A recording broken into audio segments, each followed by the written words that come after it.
요한계시록 12장 1절입니다. 하늘에 큰 이적이 보이니 해를 입은 한 여자가 있는데 그 발 아래는 달이 있고 그 머리에는 12별의 면류관을 썼더라.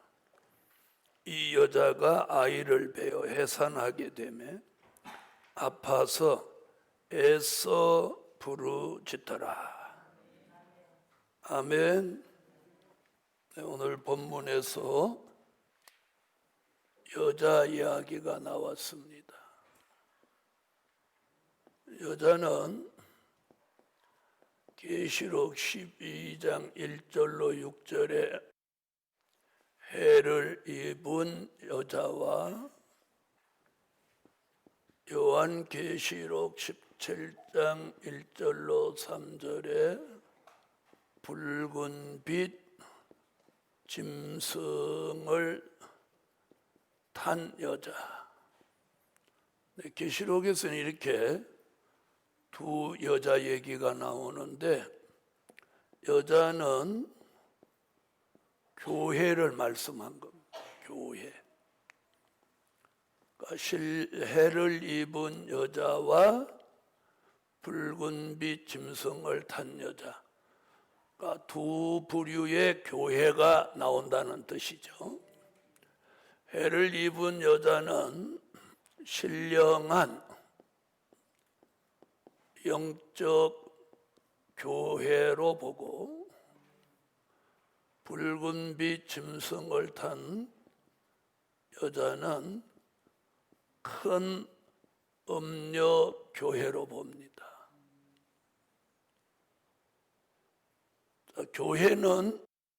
교회라는 건 같은데 음녀 교회는 심판받을 교회입니다.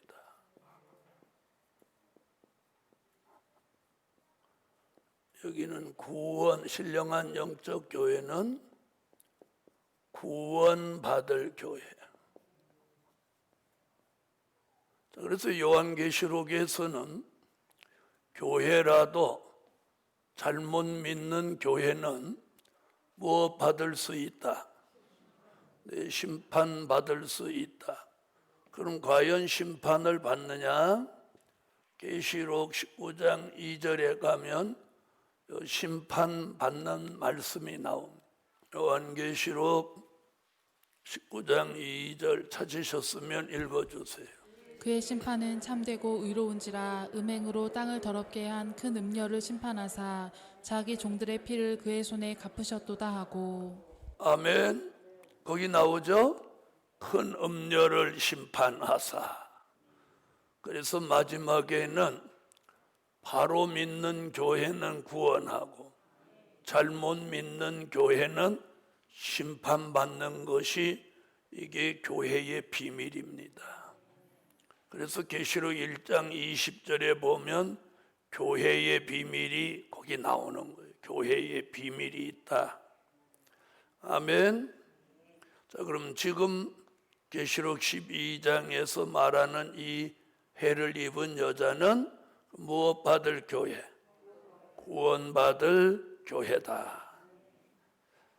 자, 그래서 12장 1절에 보면 해를 입은 여자, 그리고 그 발 아래 달이 있고 그 머리에 12별의 면류관을 썼더라. 해를 입은 여자. 해는 햇빛 같은 말씀으로 해를 입었다는 것 말씀으로 무장한 교회입니다. 아멘. 햇빛 같은 말씀으로 무장한 교회. 해는 말씀입니다. 그래서 해를 입었다는 건 햇빛 같은 말씀으로 무장한 교회. 12별의 면류관을 썼더라. 12별의 면류관. 이는 열두 사도 같은 사상으로 무장한 종을 말한 겁니다. 또 그 발 아래 달이 있다는 것은 달빛 같은 성도가 있는 교회.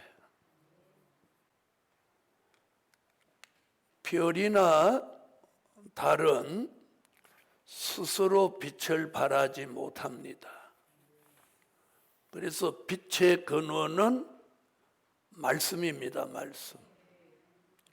그래서 이 교회는 햇빛 같은 말씀을 받음으로 별빛 같은 종, 달빛 같은 성도가 있는 교회. 그래서 이 교회를 신령한 말씀이 있는 교회, 또 신령한 말씀을 전하는 종이 있는 교회, 신령한 말씀을 받는 성도가 있는 교회. 아멘. 자, 이 세 가지가 갖추어진 교회를 뭐라고 한다고? 신령한 영적 교회라고 합니다. 그러니까 이 마지막 때에 교회는 이 세 가지를 갖추어야만 신령한 영적 교회로서 무엇을 받을 수 있어? 구원받을 교회가 되는 줄 믿습니다. 아멘. 그래서 교회의 머리는 예수 그리스도라고 한 것 같이 교회는 햇빛 같은 말씀이 있어야 돼요. 그 교회의 종은 별빛같이 열두 사도 같은 사상으로 무장된 종이 있어야 됩니다. 그리고 말씀의 빛을 받는 달빛 같은 성도가 있어야 이 교회가 신령한 영적 교회가 됩니다. 자, 이 세 가지를 갖춘 교회는 자, 여기 보니까 뭐라고 하느냐면 이 여자가 아이를 베어 해산하게 되며 아파서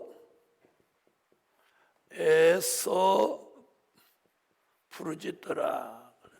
아멘. 자, 이 아이가 누구냐는 거야. 아이. 요한계시록 하시는 분들이 상당히 여러분이 이 아이를 예수 그리스도라고 하시는 분들이 상당히 많아요. 그럼 만약에 이 아이가 예수 그리스도라면 이 여자는 누가 돼야 맞아요? 에? 마리아가 돼야, 동정녀 마리아가 돼야죠. 그렇죠? 근데 이는 동정녀 마리아가 될 수 없어요. 왜 그러냐면 요한계시록은 계시록 1장 1절에다가 뭐라고 했어요? 예수 그리스도의 계시요 계시록은 반드시 속히 될 일이다.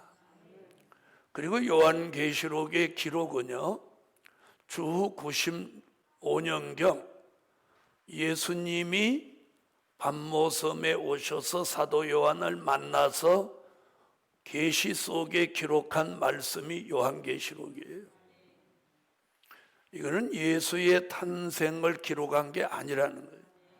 예수의 탄생은 이미 마태복음 1장에 완성됐어요. 마태복음 1장 18절로 21절에 예수님은 동정녀 몸에 성령으로 잉태하여 나셨으니 그 이름이 예수라고 하라. 예수라고 하는 이름은 그가 자기 백성을 자기 죄에서 구원할 자이심이라. 예수의 탄생은 마태복음 1장이 기준인데 계시록의 끝에 와서 아멘 주 예수여 오시옵소서 하고 재림을 논하고 심판을 논하는데 여기서 이 아이가 예수다. 그런데 이 여자는 마리아라고 또 안 해요. 이 여자를 마리아라고 하기에는 너무 안 맞는 거예요. 그러니까 마리아라고 안 한다. 그러나 이 여자가 낳은 아이가 예수라면 당연히 여기는 마리아가 되죠. 그러나 마리아가 아니에요. 교회예요, 교회. 그럼 이 아이는 누구냐는 거예요. 요 아이 얘기가 답이 언제 나오냐면 계시록 12장 5절에 여기 나오는 거예요. 자, 12장 5절 찾으셨으면 읽어주세요. 여자가 아들을 낳으니 이는 장차 철장으로 만국을 다스릴 남자라. 그 아이를 하나님 앞과 그 보좌 앞으로 올려가더라. 자, 아이는 하나님 앞과 보좌 앞으로 올려가더라 그랬어요. 아멘. 보좌와 하나님 앞으로 올려가더라. 요 올려간다는 얘기가 어디서 이미 이루어진 얘기냐면 계시록 11장 12절에서 이리로 올라오라는 음성을 듣고 하늘로 올라간 사건을 12장 5절에서 반복하고 있는 거예요. 그러니까 계시록 12장 5절에 남자아이가 하나님 보좌 앞으로 올려간 건 계시록 11장 12절에서 정확하게 말하면 누구와 누구가 순교자와 하나님의 인맞은 종들이 들림받아 올라간 거란 말이에요. 이걸 12장 5절에서 반복적으로 말하고 있습니다. 아멘. 그래서 이 남자아이를 예수라고 하려면 해를 입은 여자는 마리아라고 해야 된다 이 말이에요. 에? 그럼 마리아가 해를 입었다, 마리아가 12별의 면류관을 썼다, 마리아 발 앞에 달이 있다, 뭔가 안 맞죠? 자, 그래서 하나님의 인맞은 종은 이 말세에 신령한 영적 교회를 통해서 나온다는 거예요. 아멘. 그래서 여기서 말하는 남자아이는 예수님이 아니고 하나님의 인맞은 종들이에요. 아멘. 자, 그러면 11장 12절에서 올려간 종들은 11장 12절에 이리로 올라오라는 음성을 듣고 올라간 종들은 계시록 11장 3절로 6절에 무엇하던 종들, 다시 예언하던 종들이에요. 다시 예언하던 종들. 그럼 다시 예언하던 종이 누구냐? 하나님의 인맞은 종이죠.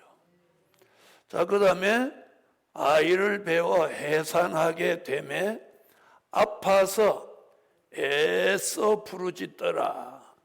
이 말이 무슨 말이냐? 자, 그러면 이 여자가 마리아라면 마리아가 진짜로 배가 아파서 애써 부르짖었다. 그렇게 육적으로 가야 되잖아요. 이 말씀은 그게 아니고 이사야 26장 16절로 17절에 보면 이런 말씀이요. 산기가 임박한 여인이 구로하는 것 같이 간절히 기도했다. 그럼 부르짖는다는 말이, 애써서 부르짖는다는 말이 뭐예요? 간절한 기도. 아멘. 자, 예수님도 누가복음 22장 39절로 44절에 겟세마네 동산의 기도 속에 뭐라고 그랬어요? 힘쓰고 애쓰고 더욱 간절히 기도하시니 땀방울이 땅에 떨어지는 핏방울같이 되었다고 했습니다. 자, 이사야 선지는 이사야 26장 16절로 17절에 산기가 임박한 여인이 구루하는 것 같이 우리가 주께 간절히 기도하였나이다. 그러니까 이 말세에 해를 입은 여자, 신령한 영적 교회가 이렇게 산기가 임박한 여인이 구루하는 것 같이 간절한 기도 속에 누가 나온다는 거예요? 하나님의 입맞은 종이 나온다는 거예요. 할렐루야. 자, 그럼 하나님의 입맞은 종이 나오는 교회는 그럼 뭐가 있어야 된다는? 기도, 간절한 기도가 있어요. 그걸 부르짖음이라고 그랬어요. 아멘. 자, 그래서 부르짖는다는 말이 이사야 19장 19절로 20절에도 애굽 땅 중앙에서 압박과 고난 가운데 간절히 부르짖는, 압박과 고난 가운데 부르짖을 때 표적과 증거가 나타난다. 아멘. 부르짖는다는 말은 많이 있습니다. 또 예레미야 33장 2절로 3절에 보면 너는 내게 부르짖으라. 그리하면 내가 내게 응답하겠고 내가 알지 못하는 크고 비밀한 일을 내게 보이리라. 아멘. 그래서 이 부르짖는다는 말씀은 자, 이런 말씀으로 통해서 여기서 아파서 애써 부르짖는다는 것은 간절한 해를 입은 신령한 영적 교회가 간절한 기도 속에 하나님의 입맞은 종들이 그 교회를 통해서 나온다. 이렇게 보는 것이 가장 합당한 것이다. 누구라고 말하는 거? 이 아이를 예수님이라고 말하는 것은 앞뒤가 절대로 맞지 않습니다. 아멘. 그래서 많은 계시록 하는 종들이 이 부분에서 자꾸 예수라고 합니다. 자, 그렇다면 자 보세요. 말이 안 되는 게 예수님은 나시자마자 올라가서 나셔가지고 33년 계시고 또 3일 반 동안 돌아가셨다가 부활하시고 또 40일 동안 계시다가 올라가요. 그렇죠? 그런데 그런 걸 다 하고 낳자마자 홀랑 올라갑니까? 그리고 또 문제가 뭐냐? 여기 보면 뭐라고 그랬어요? 용이 이 아이를 낳으면 삼키고자 했어요. 자, 그러면 예수님이 나실 때 마귀가 예수님 낳으면 잡아먹으려고 한 적이 있나요? 없나요? 에? 물론 헤롯 왕이 해하려고 해서 예수님이 애굽으로 피난한 적은 있지만 용이 잡아먹으려고 한 적 없어요. 아멘. 그리고 그 당시는 용 얘기조차도 없었어요. 이미 예수님 탄생하실 때는 마귀 사탄, 마태복음 4장에 뭐로? 마귀로 역사했지 용이라는 단어가 나오기도 않았을 때예요. 용이라는 단어는 지금 계시록 12장에 와서 처음 등장하는 거예요. 용이라는 단어가. 그러므로 이 남자아이를 예수로 보는 건 아주 타당성이 없고 하나님의 입맞은 종 말세의 사명자로 보는 게 마땅하다. 할렐루야. 자, 다시 이제 한번 와보세요. 자, 그 다음에 3절을 보세요. 이제 남자아이를 아파서 낳으려고 부르짖는데 하늘에 또 다른 이적이 보입니다. 자, 3절 다 같이 읽어요. 하늘에 또 다른 이적이 보이니 보라 한 큰 붉은 용이 있어 머리가 7이요 뿔이 10이라 그 여러 머리에 7 면류관이 있는데 아멘. 자, 보세요. 사도 요한이 12장 1절에는 하늘의 큰 이적으로 보았는데 한편에서는 이런 일이 일어나는 걸 보았어요. 뭐 다른 한편에서 또 다른 이적이 보이는 거예요. 무슨 말인지 아시죠?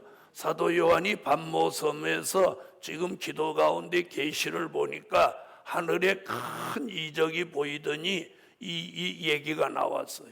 1절로 2절. 이런 걸 보았더니 또 하나 3절부터 무슨 얘기가 나와? 또 하늘에 또 다른 이적.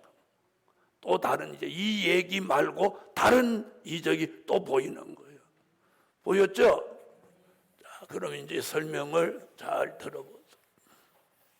그래서 요한계시록은 어떤 단어 하나를 단편적으로 보면 안 되고 요한계시록 전체를 같이 봄으로 요한계시록을 제대로 이해할 수 있는 겁니다. 자, 하늘의 또 다른 이적, 또 다른 이적. 그래서 계시록에서는 다른이라는 용어가 좀 등장해요. 다른. 그래서 다른 말, 다른 자 나오는 다른 말, 다른 천사, 또 다른 이적 이런 말이 나온단 말이에요. 다른. 그건 뭐예요? 앞에 얘기했던 거와 근본이 다른 얘기다 이런 얘기예요. 알아들으셨죠? 자, 그럼 3절 봐요. 하늘에 또 다른 이적이 보이니 보라 한 큰 붉은 용이 있어. 큰 붉은 용. 머리가 7이요. 뿔이 10이라. 이렇게 나옵니다. 그리고 또 뭐라고 그랬어요? 자, 그 여러 머리에 7 면류관이 있는데 7 면류관이 있는데 자, 계시록 1장부터 11장까지는 누구 얘기가 있었다 없었다? 큰 붉은 용 얘기가 있었다 없었다? 다시 있었다 없었다? 없었다. 그러면 지금 큰 붉은 용 얘기가 12장 몇 절에서? 3절에서 처음 등장하는 거예요. 처음 등장하는 거예요. 이게 굉장히 중요한 얘기예요. 처음 등장해요. 그럼 이 용이 뭐냐는 거예요. 자, 그 용의 정체를 계시록 12장 7절로 9절에서 그 용의 정체를 딱 말해줍니다. 자, 찾으세요. 찾으셨으면 읽으세요. 하늘에 전쟁이 있으니 미가엘과 그의 사자들이 용으로 더불어 싸울세 용과 그의 사자들도 싸우나 이기지 못하여 다시 하늘에서 저희의 있을 곳을 얻지 못한지라. 큰 용이 내어 쫓기니 옛뱀 곧 마귀라고도 하고 사단이라고도 하는 온 천하를 꿰는 자라. 땅으로 내어 쫓기니 그의 사자들도 저와 함께 내어 쫓기니라. 저 12장 3절에 큰 붉은 용이 사도 요한에게 보였는데 그 용의 정체를 여기서 다 정확하게 말해요. 아주 정확하게. 자, 용. 자, 용은 뭐라고 했냐? 이렇게 말했어요. 옛 뱀이요. 또 마귀요. 사단이라. 맞나요? 옛 뱀이요. 마귀라고도 하고 사단이라고도 하는 온 천하를 깨는 자. 자, 그러니까 이 네 가지 표현은 다 동일한 마귀 얘기예요. 자, 용의 정체는 본래 옛 뱀이다 그 말이에요. 옛 뱀이다 그러면 뭘 말하느냐면 창세기 3장 1절로 6절에 뱀 속에 들어가서 하와를 선악과 따먹게 했던 그 뱀 얘기예요. 아멘. 그 옛 뱀 속에, 뱀이 마귀가 아니고 뱀 속에 사단이 들어가서 역사를 한 거죠. 아멘. 그러니까 이 용의 정체를 지금 옛 뱀이다, 그 다음에 마귀다. 그럼 마태복음 4장 1절로 11절에 40일 금식하시는 예수님을 무엇해서 시험했던 그 마귀예요. 아멘. 그 마귀, 이게 같은 세력이에요.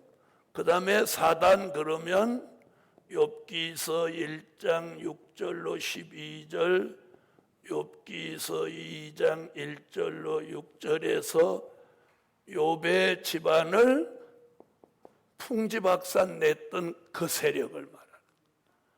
아멘. 자, 그러니까 정체가 정확하게 나왔어요, 안 나왔어요? 정확하게 나왔죠?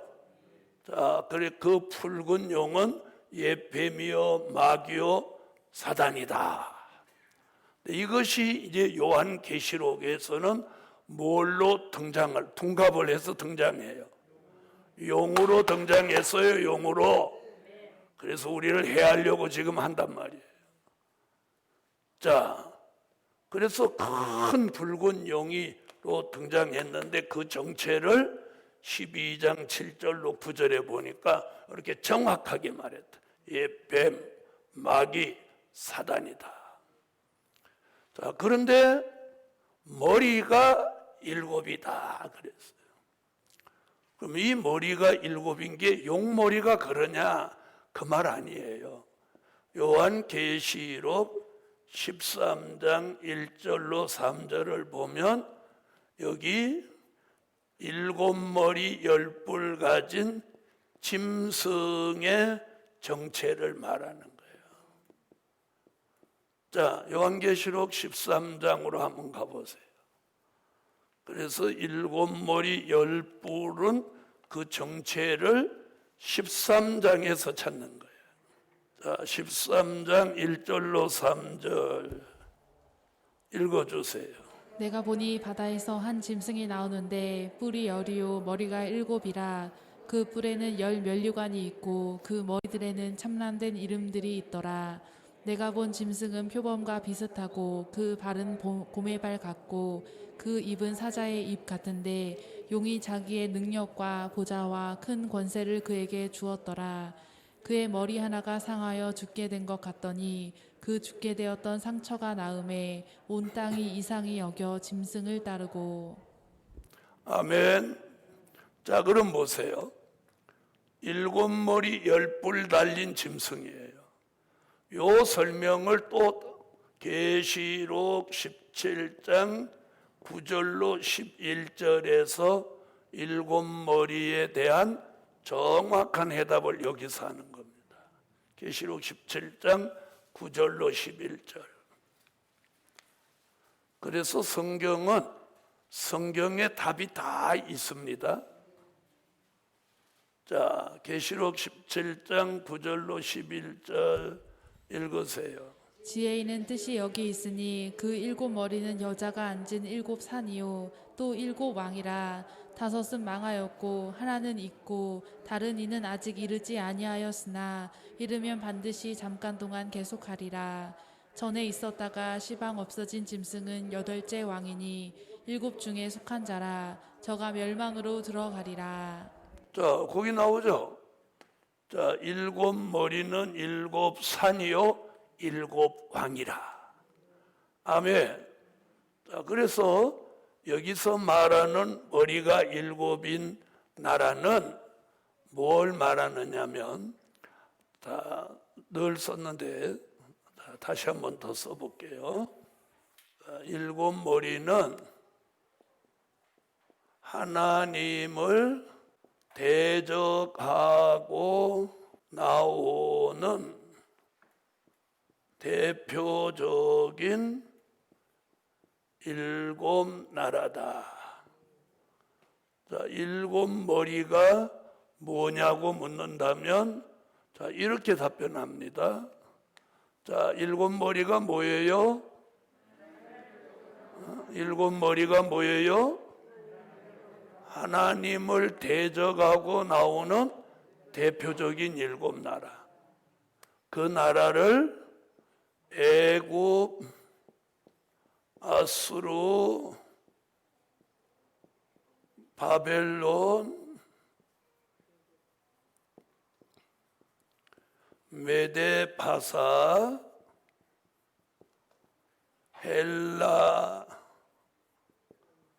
로마, 그리고 소련, 자, 이렇게 일곱 나라. 자, 하나님을 대적한 나라들이 여러 나라가 있습니다. 그러나 그 시대에 대표적인 나라가 있습니다.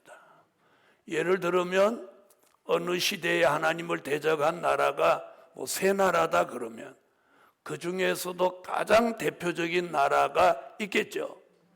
그렇게 꼽아놓은 거예요. 그래서 히브리 민족을 최초로 대적했던 나라가 애굽, 그 다음에 아수르, 바벨론, 메데파사, 헬라, 로마, 그리고 기독교 무신론을 가장 많이 핍박하고 학살한 나라가 소련입니다. 자, 그래서 여기서 머리가 일곱이라고 하는 것은 그 붉은 용이 머리가 7개 달린 괴물로 나온다, 이렇게 보시면 안 돼요. 이해하셨죠? 그래서 큰 붉은 용이 머리가 7이라니까 용머리를 말한 게 아니고, 용머리가 아니고 짐승의 정체라는 걸 여기 계시록 13장 1절에서 말해주고, 그 해답을 계시록 17장 9절로 11절에서 하는 거예요. 아멘. 자, 이래서 머리가 7이라고 하는 것은 하나님을 대적하고 나오는 우두머리, 대표적인 7나라다.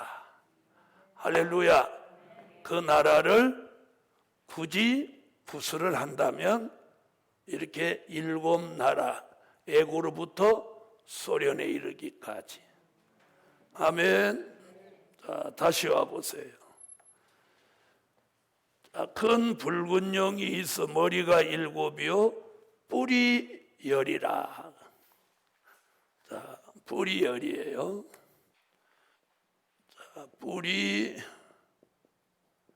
10이다. 그래서 이걸 뭐라고 하느냐? 열뿔이라고 하는 거예요. 무슨 뿔? 무슨 뿔? 네, 뿔이 10이다. 열뿔이라고 합니다. 열뿔. 자, 이 열뿔 얘기도 어디 나왔어요? 계시록 13장 1절에 나왔죠. 자, 그래서 7머리 이야기가 나오면 항상 열뿔도 따라다니는 거예요. 아멘. 열뿔. 다니엘서 7장에도 열뿔 얘기가 나옵니다.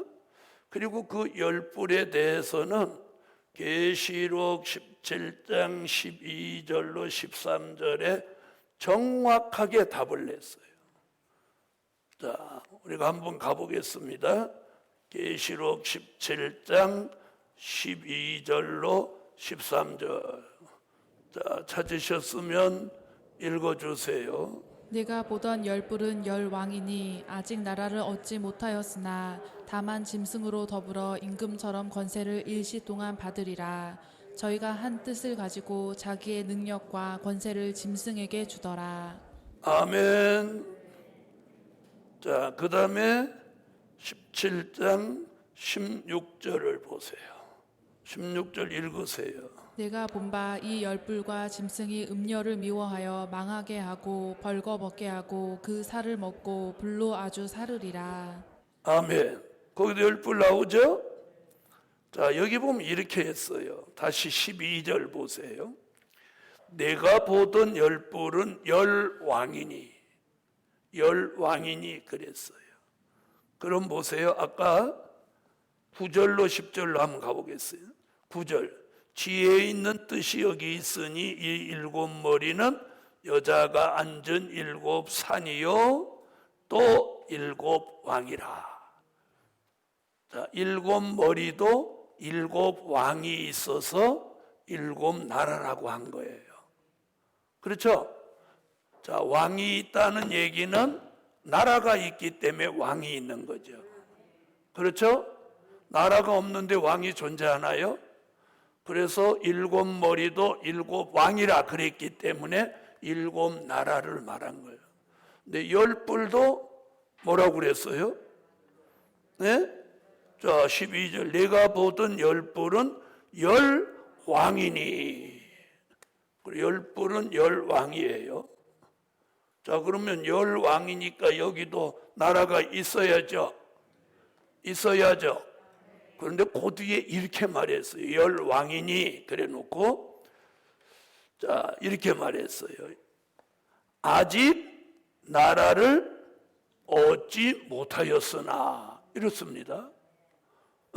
열 왕이니 그래 놓고 아직 나라를 얻지 못하였으나 이렇게 했어요. 다만 짐승으로 더불어 임금처럼 권세를 일시 동안 받으리라. 그래 놓고 저희가 한 뜻을 가지고 자기의 능력과 권세를 짐승에게 주더라. 그래 놓고 자 17절 가보세요. 17절. 아까 16절에 열뿔 얘기 나왔었죠. 제가 이렇게 해서 16. 내가 본 바 이 열뿔과 열뿔 여기 나오죠.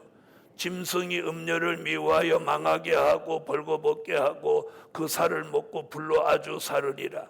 하나님이 자기 뜻대로 할 마음을 저희에게 주사.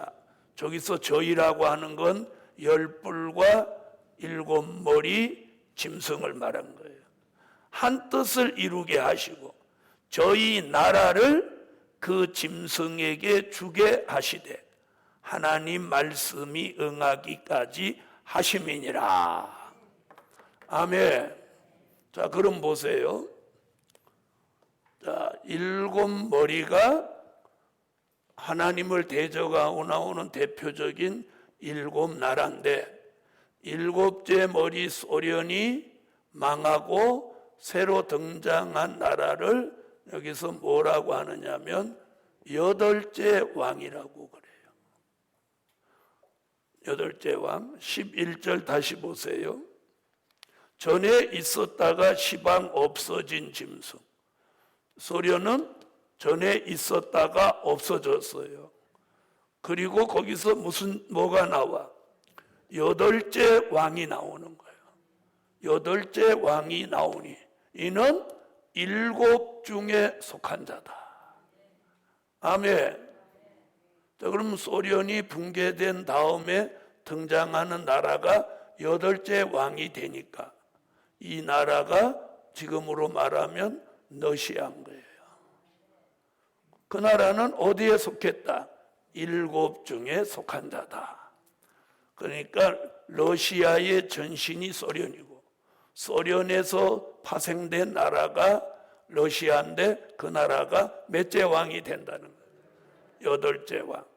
그 여덟째 왕은 되는데 11절에 뭐라고 했느냐면 저가 멸망으로 들어가리라. 러시아가 멸망한다는데 아멘을 왜 안 하세요? 네? 러시아는 망해요. 멸망한다고 여기 그랬어요. 자, 11절 다시 읽어봐요. 전에 있었다가 시방 없어진 짐승은 여덟째 왕이니 일곱 중에 속한 자라. 저가 멸망으로 들어가리라. 아멘. 자, 그럼 보세요. 그럼 러시아가 여덟째 왕이 된다는 것은 요한계시록 13장 수정통치 시대를 지배하는 지배자가 된다는 뜻이에요. 지배자. 네? 여덟째 왕이 전 세계를 지배하는 지배자가 된다는 거예요. 그럼 이 여덟째 왕이 세계를 통치하는 지배자가 되면 아직 나라를 얻지 못하고 있던 열불이 이때 이 여덟째 왕을 통해서 나라를 얻게 되는 거예요. 아멘. 나라를 얻게 된다. 이해하셨으면 아멘. 자, 그러면 들어보세요. 전 세계를 여덟째 왕이 지배를 합니다. 지배를 하면 지금 현재로는 지금 전 세계 크고 작은 국가가 약 200개가 넘어요. 그러니까 200개쯤 잡고 이 여덟째 왕이 이제 세계의 패권을 잡으면 이 여덟째 왕이 자기 편 열부를 나라를 얻게 하는 거예요. 이해하셨어요? 그러면 이 우리가 사는 지구 땅을 어떻게 하냐? 10등분 하는 거예요. 10등분. 다시 말하면 200개 나라를 10조각으로 케이크 자르듯이 자르는 거예요. 이해하셨어요? 케이크 자른다고 하면 제일 쉬운 거예요. 지구 전체를 10등분해서 이 열불, 열왕에게다가 나라를 하나씩 맡기는 거예요. 무슨 말인지 알아들으셨어요? 그러면 지구 전체를 통치하는 나라는 몇 나라예요? 10나라가 되는 거예요. 그리고 이 10나라를 지배하는 사실상 패권을 잡고 있는 나라는 여덟째 왕 러시아가 되는 거예요. 그러면 러시아는 10나라만 딱 지배하면 되는 거예요. 그럼 나머지 200개 국가는 이 10등분한 10개 나라가 그 200개 국가를 다스리는 거예요.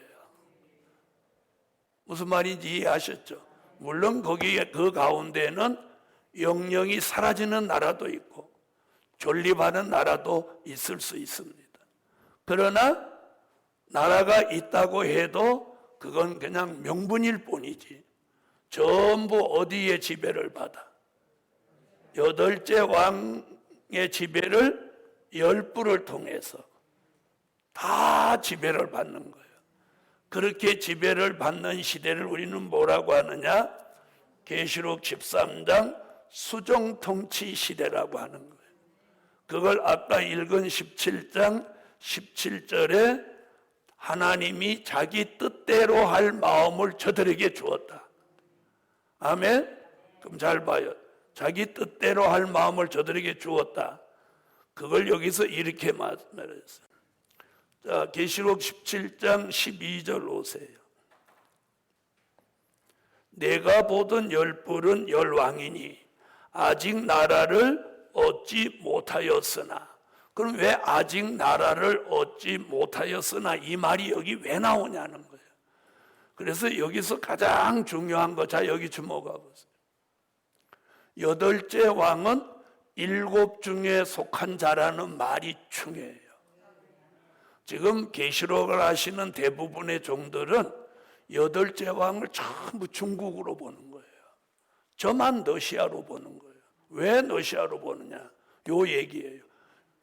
1차 전에 있었다가 시방 없어진 짐승은 소련이에요.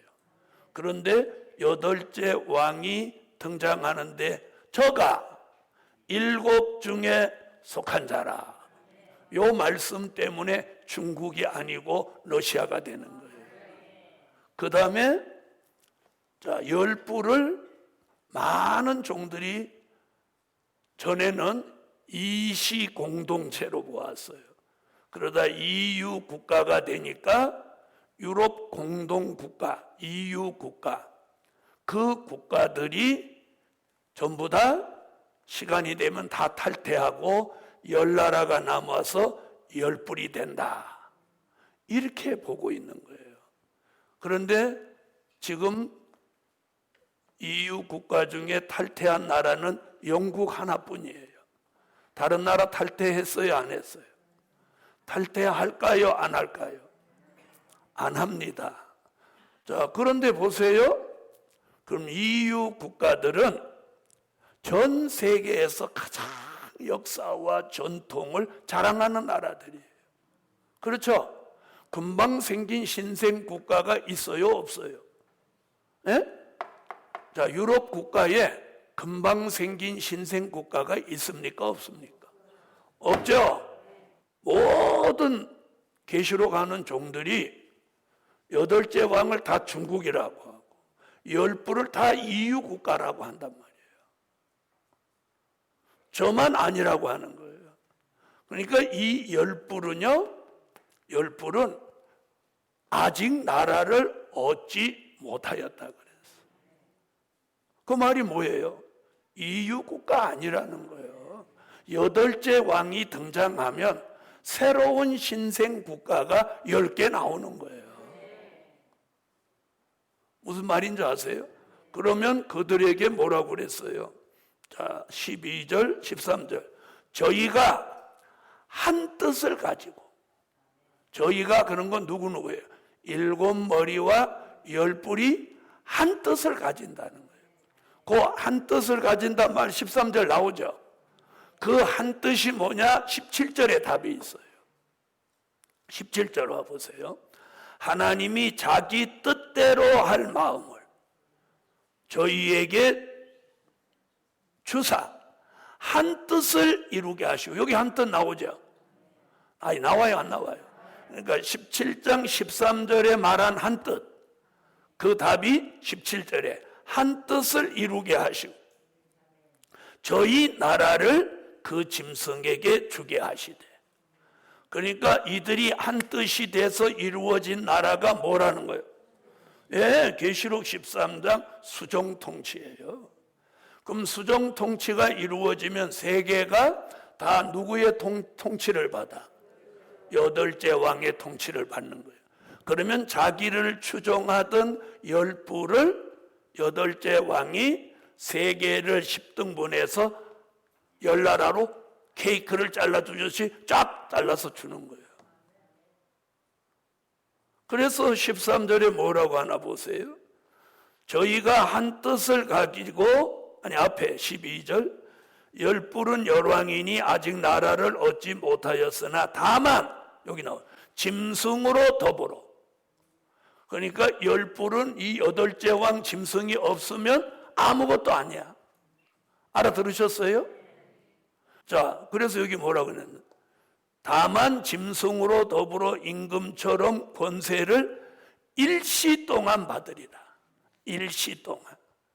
그러니까 10뿔이 권세를 얻는 건 이 짐승을 통해서 받는데 그 기간이 언제예요? 수종 통치니까 정확하게 말하면 3년 반이에요. 3년 반. 별 난리를 쳐도 야들은 3년 반이야. 3년 반. 3년 반만 까불다가 멸망으로 들어가는 거예요. 그래서 보세요. 10뿔은 열왕이니 아직 나라를 얻지 못하였고, 이랬기 때문에 아직 나라를 얻지 못했다 이 말이 어디가 아니라는 거예요. 유럽 공동체, EU 국가가 아니라는 거예요.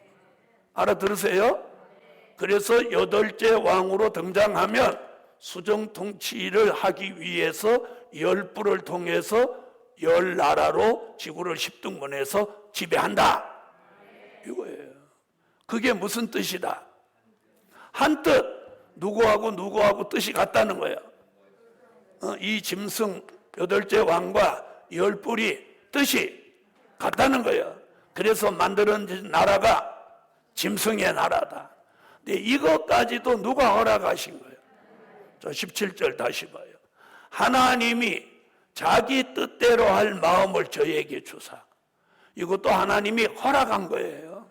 저희에게 주사 한 뜻을 이루게 하시고 저희 나라가 뭐예요? 짐승의 나라를 짐승에게 주사 주게 하시되, 그 뒤 얘기가 딱 뭐라고 했나 보세요.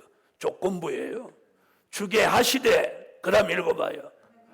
하나님의 말씀이 응하기까지 하심이라.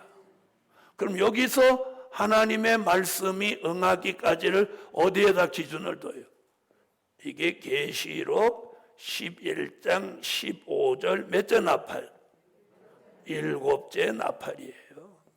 7째 나팔 불면 수종 통치 시대가 된 이 짐승의 나라를 주님이 오셔서 무엇하고? 심판하시고 지구 전체를 예수 그리스도의 나라로 1000년 동안 이루시는 거예요. 그래서 짐승에게 허락한 나라는 3년 반, 주님이 지배하시는 나라는 1000년이에요. 1000년. 그럼 우리는 어디를 바라보아야 돼요? 예수 그리스도로 이루어지는 1000년 왕국 그리스도의 나라를 내다보시자는 거예요. 그래서 지금 계시록 12장에 붉은 용 7머리 10뿔을 설명하다 보니까 지금 어디까지 왔어? 17장까지 왔는 거예요. 그러니까 이 설명을 하려면 이렇게 하지 않으면 이 답을 못 찾는 거예요. 그래서 성경은 성경에서 그 답을 찾는다. 자, 오늘은 여기까지 하겠습니다. 기도드립니다.